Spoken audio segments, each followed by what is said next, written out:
Iran इस्रायलमध्ये संघर्ष आणखी वाढला। इराणच्या हल्ल्यामध्ये 8 इस्रायली नागरिकांचा मृत्यू।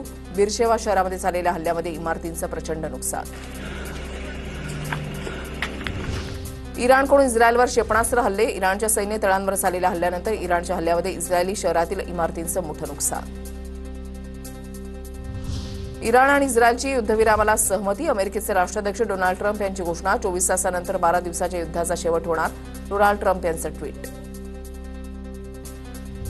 इस्रायलसोबत युद्धबंदी संदर्भात एकमत झालं नाही। इस्रायलनं हल्ला केला नाही तर इराण सुद्धा हल्ला करणार नाही। इराणचे परराष्ट्र मंत्री अब्बास अराक्ची यांचं ट्विट।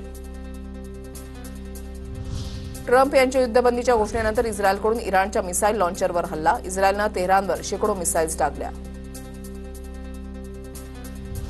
एका आठवड्यापूर्वीच कतारमधून सर्व लष्करी उपकरणं हटवली होती। इराणनं रिकाम्या हवाई तळांवर हल्ला केला। व्हाईट हाऊसकडून स्पष्ट, तर कतारमधील अल उदेद एअरबेसवरचं नुकसान नाही। अमेरिकन अधिकाऱ्यांची एका वृत्तसंस्थेला माहिती। इराणी मिलिटरीकडून अमेरिकी बेसवरील हल्ल्याचा व्हिडिओ ट्विट। कतारमधील यूएस बेसवर इराणचा हल्ला।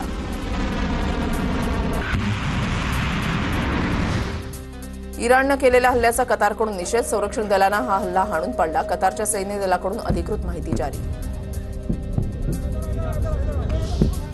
ऑपरेशन सिंधू अंतर्गत 2295 भारतीय मायदेशी परतले। इराणमधून सकाळी आणखी 292 भारतीय मायदेशी परतले। प्रवाशांना घेऊन सकाळी विमान दिल्ली विमानतळावर पोहोचलं।